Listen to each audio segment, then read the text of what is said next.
program. Do you remember way back when we showed you how George Soros was pumping money into Petrobras? That's the Brazilian oil company.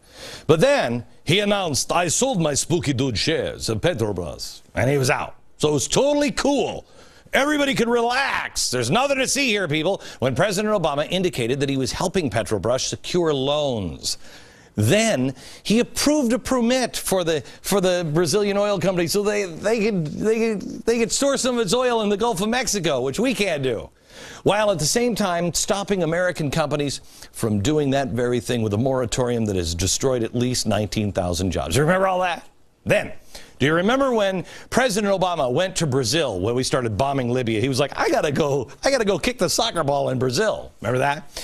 That's when the president congratulated the country on its recent oil discoveries, saying that we want to be Brazil's best customer. And I'm thinking, no, we don't. We want to sell to Brazil, not buy from Brazil.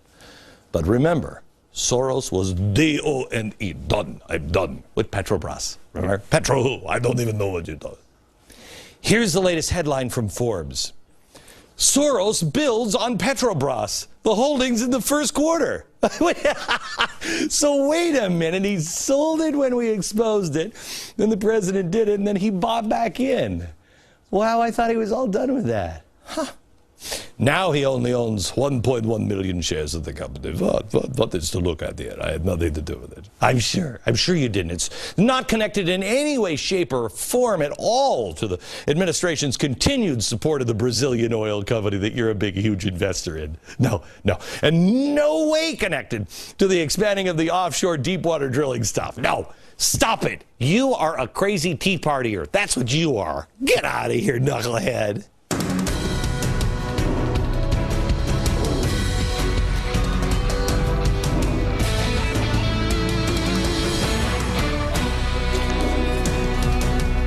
Hello, America. Good to have you here. I want you to mark your calendars and get ready to gather around your radio and television sets like the good old days, because you're going to hear the voice of our president tomorrow. He is going to grace America with his words. Tomorrow, very, very important speech. It is his historic speech. That's why he's booked it for 11:40 a.m. Eastern Time. President Obama is going to address the nation on the historic moment for opportunity that we have in the Middle East. Oh, be still my heart. He's not going to talk about that Arab Spring, is he? He's going to briefly touch on the Israeli-Palestinian peace talks. But then the focus, according to the spokesman, Jay Carney, will be this. An opportunity for us to explain to the world what our values are and the values and the principles that we bring to the region as we decide what policies this administration, this country should pursue to support that change. Okay, I'm so glad to hear this, because I don't even know what our values and principles are in the Middle East. I have no idea. I can't wait to hear them. Do you know what our values and principles are anymore? Do you? Because I do know the president is going to announce debt cancellation, which I was very excited to hear, because I thought, oh, thank goodness somebody's going to cancel our debt. Whew. And then I realized, no. We're canceling their debt, which means we just eat it in the end. And he's also going to be reprogramming the financial aid packages to the region. Yeah, at first that might sound good too, but then you realize it's Barack Obama, and so what is he doing? He's going out to King Abdullah. Yesterday, he pledged $1 billion, your tax dollars, to Jordan. I don't have that, do you? Part of that package involves us sending them 50,000 metric tons of wheat. That is a nice gesture.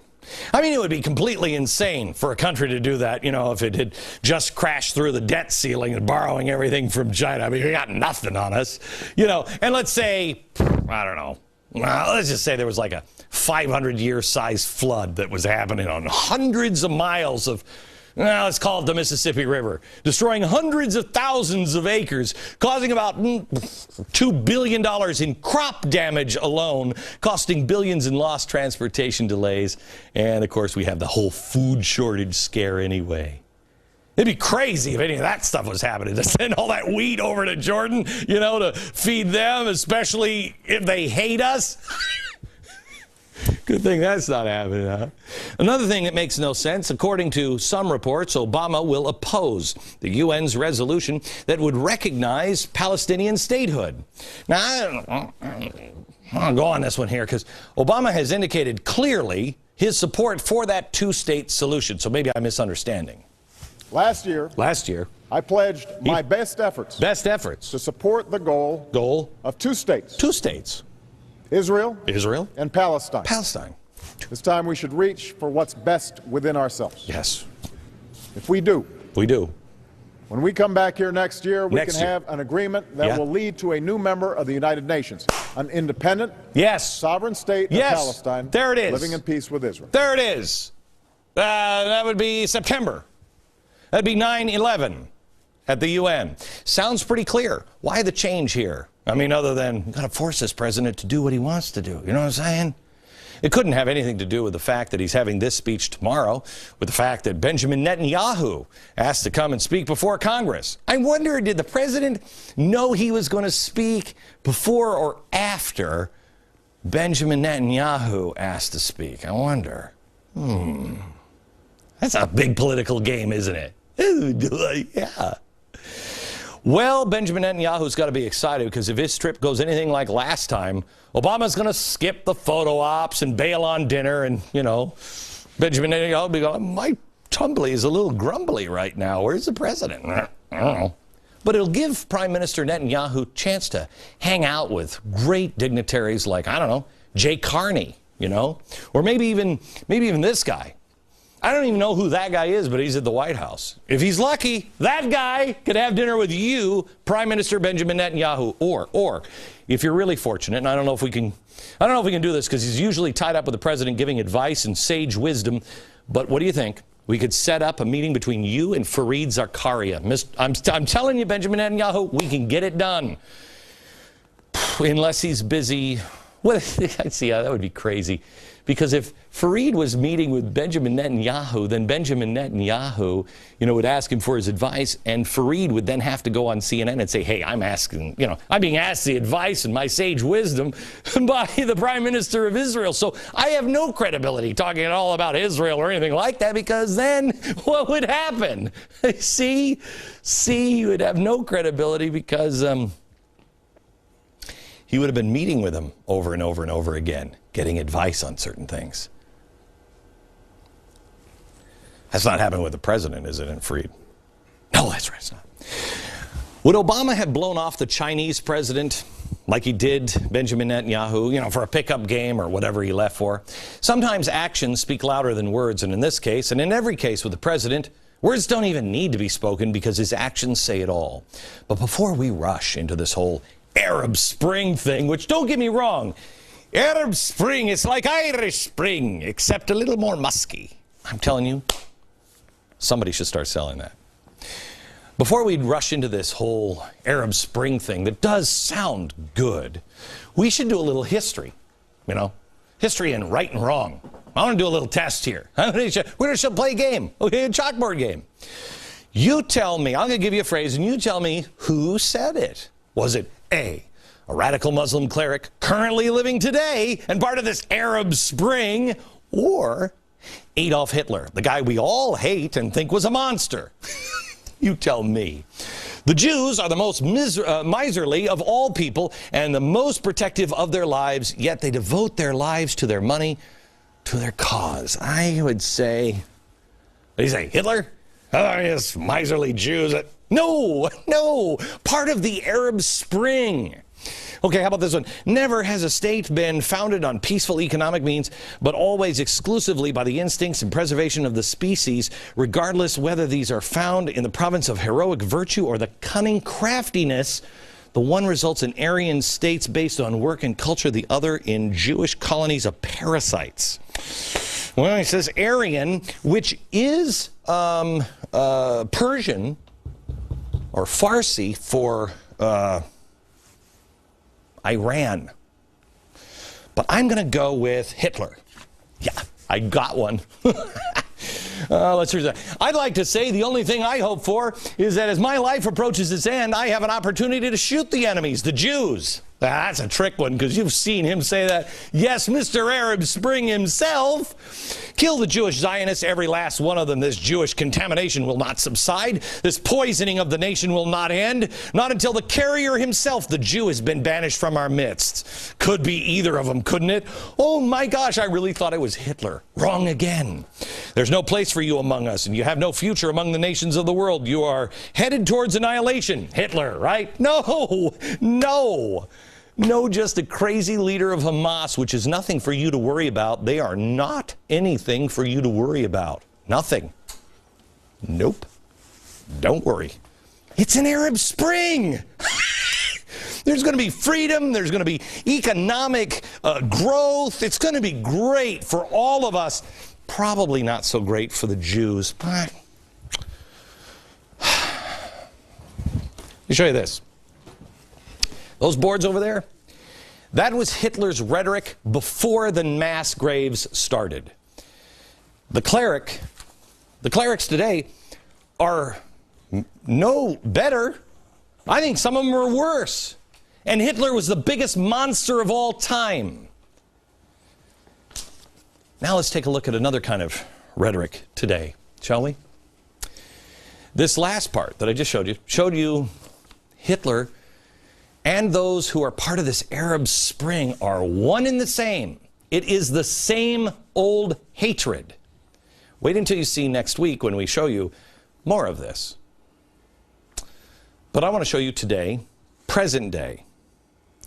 I want to show you present day America, because there's a second part of this. There's the second part of this argument. That's just the ugly rhetoric, get the Jews. But there's a second part, and that second part is always compassion. Sure, you can be an evil monster, but if you're an evil monster, then everyone will know. No, you can't do that. You have to be a compassionate evil monster. So you can kill a bunch of people before anybody says, hey, wait a minute, I think he's killing a bunch of people. The compassion argument. That's a very important part. It was in Germany. Hitler started the T4 euthanasia program for the physically or mentally disabled, the emotionally distraught, the elderly people. Oh, we're just doing what they coined mercy killings out of compassion. Oh, gee, Mr. Angry Hitler, is it really about compassion? I'm going to give you the compassion argument.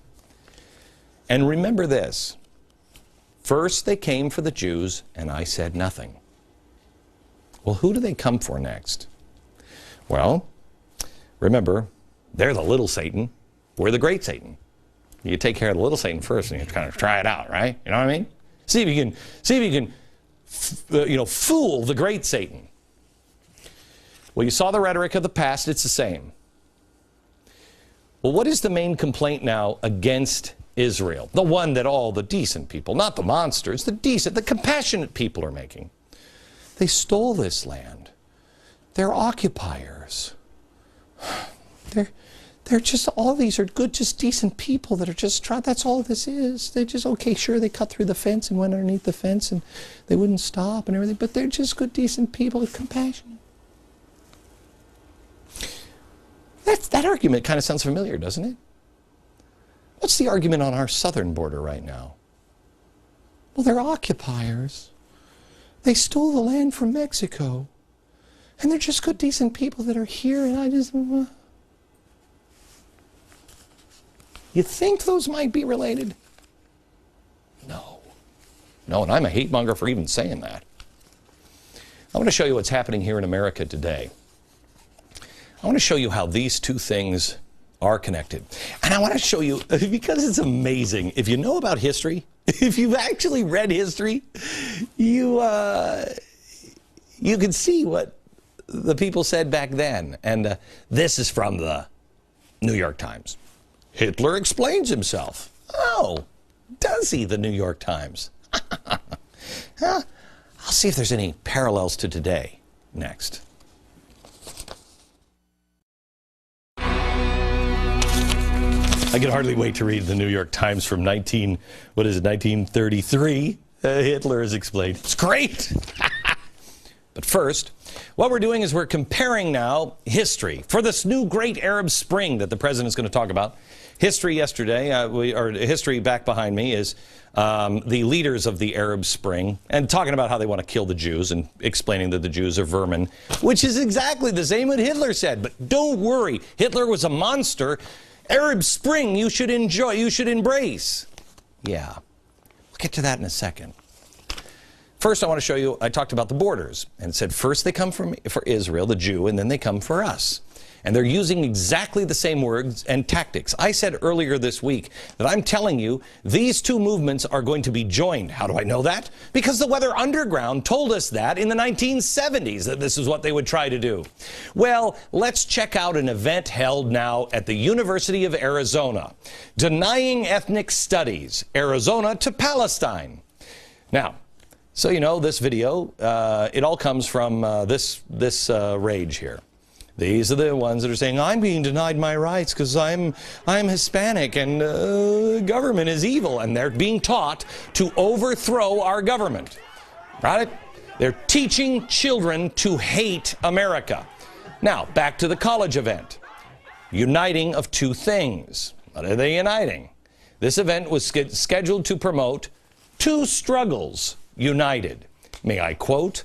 Combat racist attacks on ethnic studies and their right to their cultural education, and Palestinian students fight to retain their cultural personhood and humanity in midst of brutal U.S.-backed Israeli military occupation. Come hear how they unite in their struggles. Oh, I can't wait to see how Ward Churchill and other communists and America haters have tied it all together. The speakers were from Tucson High School. I hope they got the really angry kid. His parents must be so proud. And also kids from Birzeit University in Ramallah, which they label Israeli-occupied Palestine. Arab Spring. The same group was also responsible for organizing this. It's a mock wall on the Arizona campus to represent Israel's wall and the U.S.-Mexico border wall, which we don't have. The goal, quote, to spotlight the lethal effects of U.S. militarization and immigration and border enforcement, all those policies in Arizona, and the U.S.-Israeli-occupied Palestine. Yeah, one of the students described it this way. Some people might say it's offensive, you know. Some people might say it's unnecessary. However, it's not as offensive as the real walls, like Israel's Palestine wall or our border wall. Yes, I was thinking nothing like that, but yes. We showed you the protest yesterday at Pastor Hagee's church in which they yelled, "How many acres have you stolen?" And that got my wheels turning. Here it comes. But the students in Tucson, the one thing you haven't heard is how many acres have you stolen? None. 50,000 acres, America. Most of it in Texas has already just kind of been given up to Mexico, just been given up on. It's the same argument. That's what they're trying to get Israel to do now. Give up land. That's what they're trying to get us to do. Give up land. Israel's giving up land. We're giving up land. But Israel's the occupier. They're the oppressor. They're the thief. Wait a minute. We're the occupier. We're the oppressor. We're the thief. Wow. Little Satan, great Satan. You see it? Is it coming together? This is why you must take a stand. This is why you must not allow this to creep. The words behind me are the reason why you can't ever let this creep. Ever. It's the same group of people. We as a globe vowed never to let this happen again. There were warning signs back in the 1930s. How do I know? Well, we do our homework. This example from the New York Times, October 1933.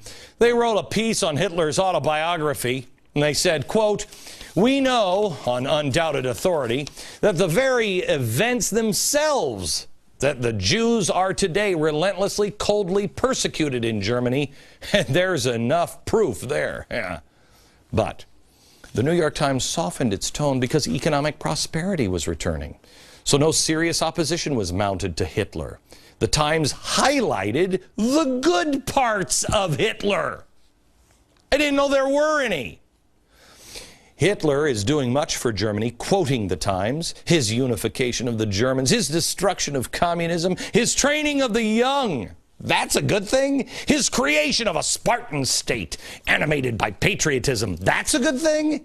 His curbing of paramilitary government or parliamentary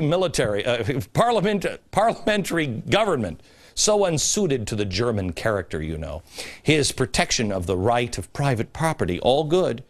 And after all, what the Germans do in their own territory is their own business. You know what I'm saying? What happens in Vegas stays in Vegas. Okay, maybe the, quote, the persecution and the practical expulsion of the Jews. Maybe not that.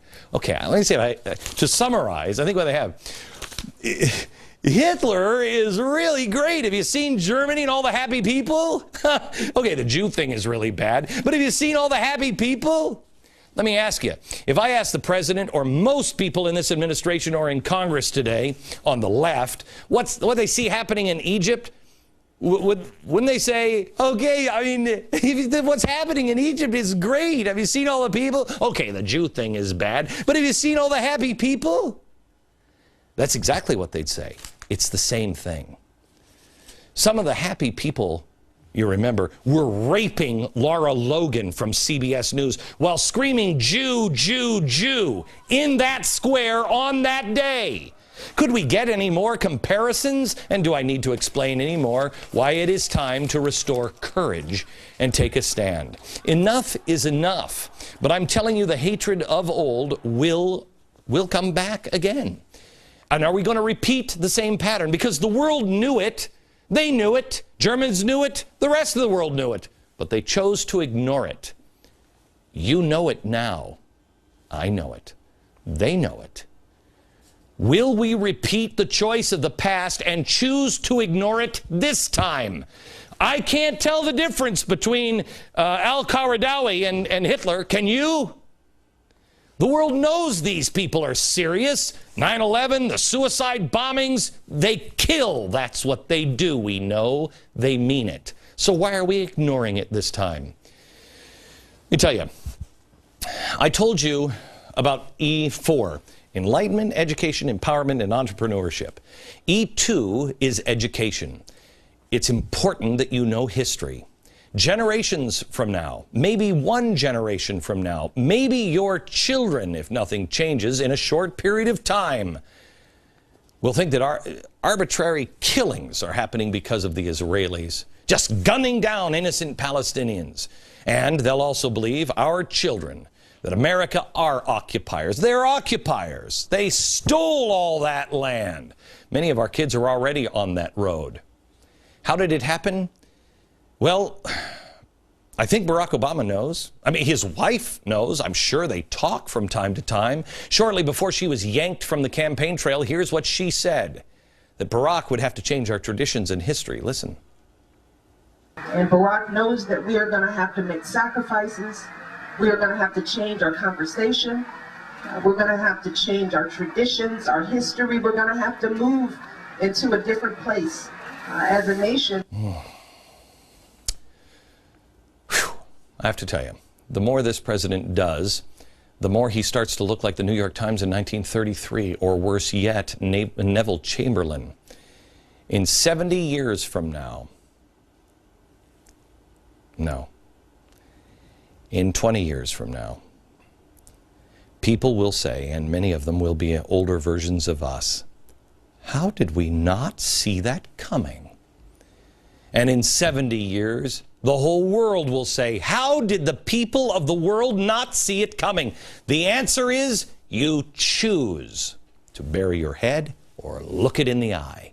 Come on, America. Be the America I know you are. Look them in the eye.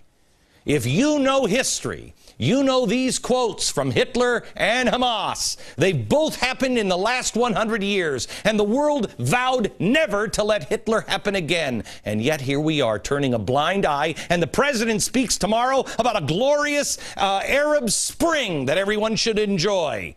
Everyone perhaps except Americans and Jews, or maybe gays as well, because they'll be stoned to death as well. How about little girls? How about women that walk out without a man in the street? How about that Arab Spring?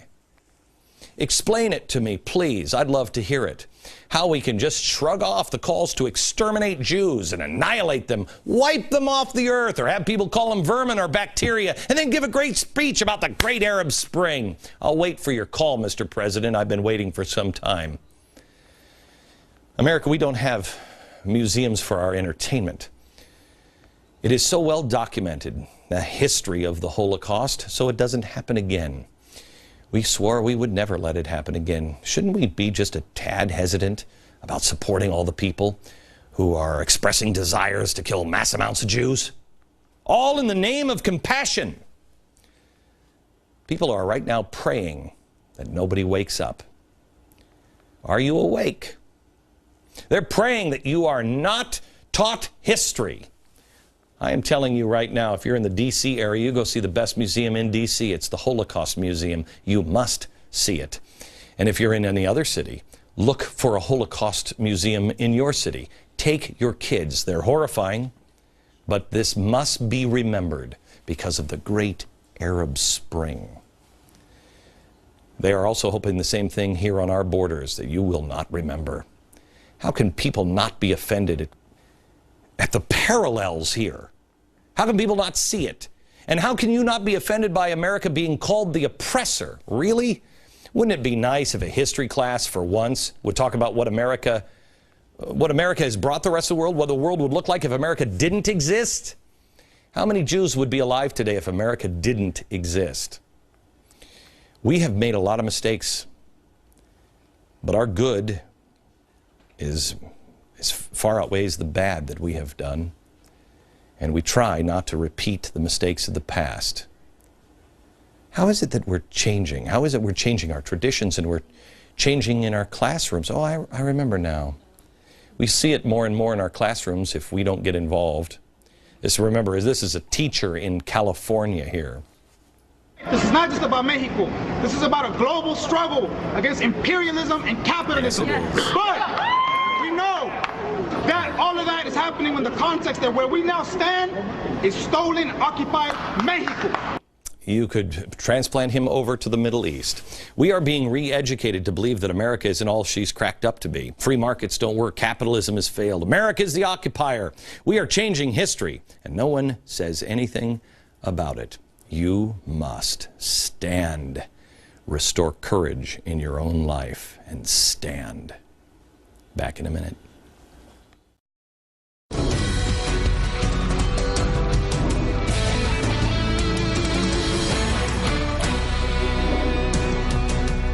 Okay, I have a story that is guaranteed to make your eyes bleed. You know what? Your head may explode, so you might want to just wrap it up in duct tape right now.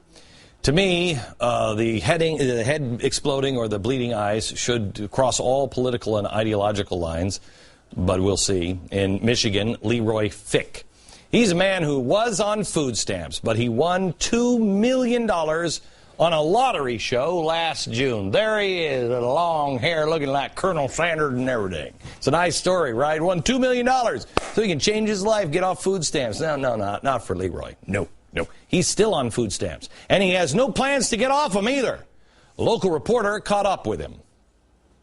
This guy won $2 million, driving around in an Audi convertible, and he's collecting our tax money on food stamps. What would you say to those people? Do you think it's ethical? From my point of view, I think so. You're going to sit there and try to make me feel bad. You aren't going to do it. It ain't going to happen. So you might as well just ship on out. Goodbye. Oh. God bless America, land that I used to really like a lot. Now I'm kind of questioning what has happened to us. We're falling apart at the seams. Apparently, part of Leroy's rationale for not feeling badly about being a millionaire and eating on taxpayer-funded food stamps is the amount of tax that he had to pay on his winnings. Like I said, they took over half of it. Yes, Leroy. Welcome to the wonderful world of paying taxes. It's called paying your fair share, you moron. Yeah, they took over half. But you still haven't paid your fair share, Leroy, have you? Isn't that something? Isn't that weird? And you know what's weird? You went on a game show to win yours. Others work every day and still have half of it taken. And then they don't get food stamps. It's crazy. The Department of Human Services in Michigan has even told him that he can continue to use food stamps since he received the lotto winnings in just one lump sum of just $850,000. What? Excuse me? Huh? Now Leroy has a new Audi convertible. Oh, that's sweet. Don't you wish you had one? Yeah, and didn't have to work for food? Yes. He's angry. He has to pay taxes. May I just point out this, I think, signals the death of honor, shame, personal responsibility. What do you say, the whole kit and caboodle here, huh? There is a sliver, and I'm hoping it's not a big, huge wedge of pie, of our society that no longer cares about anything but themselves. It's fascinating that Leroy doesn't want to pay his fair share, even with a small fortune. Just hand it to him. No, he's angry. He's angry. He's been kept down, I bet. Yeah, looking like Colonel Sanders. That ain't easy. But what he's saying is really the same kind of thing that we heard from students that were in our audience on Friday. What do you have to do? You going to pay your fair share? I want to show you some footage taken by conservative students at UC Merced. It's on their website at exposingleftists.com. They appeared on my show last night. Watch this. You have a 4.0? Yeah, it's an excessive GPA. So we're going to basically emulate the federal tax structure. And we tax the rich to help those in lower income brackets.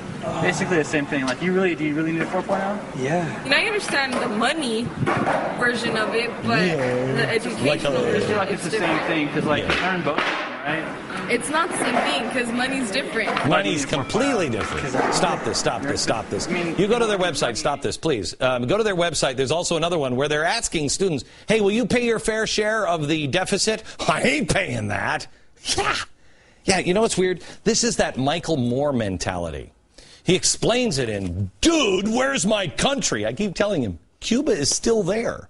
But he doesn't listen. The idea is you can't get rich. You can't get rich through hard work and determination and a different idea and doing it better than everybody else. You can only get it through winning the lotto.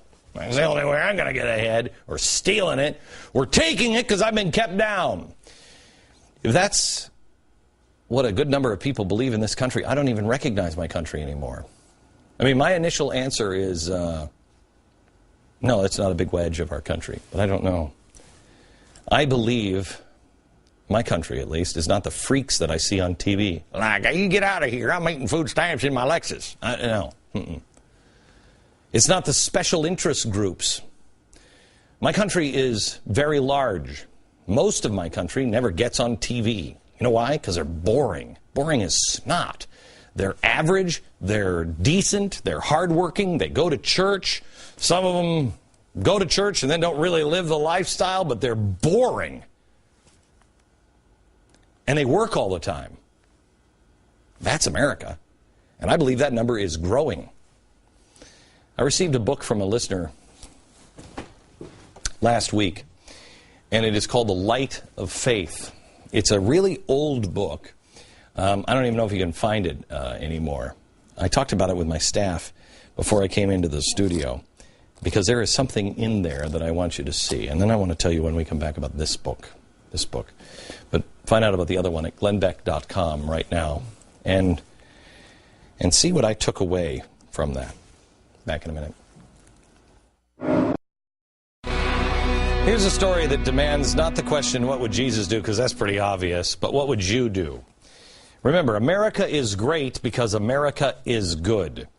At a Valero gas station in Los Angeles last Sunday, where gas was supposed to be $4.29 a gallon, a glitch in the system caused customers just to be charged $1.10 per gallon for premium unleaded.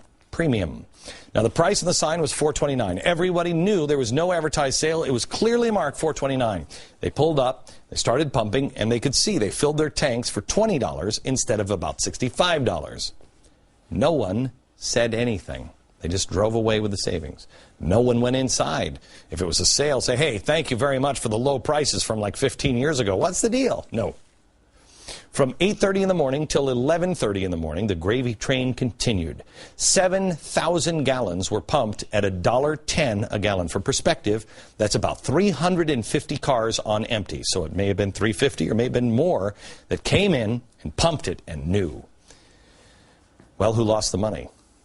The station owner lost $21,000 in 3 hours. His name is Kenny Nguyen. He's a Vietnam immigrant, makes 7 cents per gallon. But the overriding point here is, shouldn't we have helped him? Don't we have a moral obligation to know? I mean, to be honest with each other in our business dealings? We knew. Anybody who pumped knew. They had no moral obligation. I spent my lunchtime today reading this book. I challenge you to read this book. George Washington's Rules of Civility. I got to tell you, living a life like this would be really hard in today's world. I made some notes in here today. I don't know how I can do that one, but I'm going to. What kind of chance do we have to restore our nation if we're just in it for ourselves? Restore ourselves. Restore some civility. Challenge. Try to do it.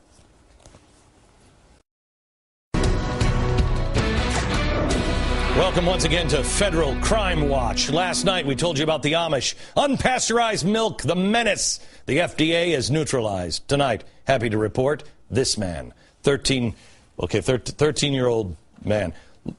Anyway, this man has been neutralized by the United States Secret Service. That's right. His name, Vito LaPinta. Sounds to me like a mobster, Vito. He was interrogated in his middle school by Secret Service agents without his mother's permission after posting a message about Osama bin Laden on Facebook. After bin Laden's death, Vito wrote on his Facebook page that President Barack Obama should be careful. Here's Vito in his own words, warning small children should leave the room before hearing this vitriol. I was saying how Osama is dead and for Obama to be careful because there might be suicide bombers. A man walked in a suit and glasses. And he said that he was part of the Secret Service. I was very scared. Scared? That's funny, Vito. We're the ones who should be scared until you're behind bars. We aren't sure if this kid had any weapons or nuclear devices or, heaven forbid, unpasteurized Amish milk! But we're all hoping that this kid soon looks like this. That's right. Once again, your federal government hard at work. Another menace to society neutralized. Thanks again, Barack Obama.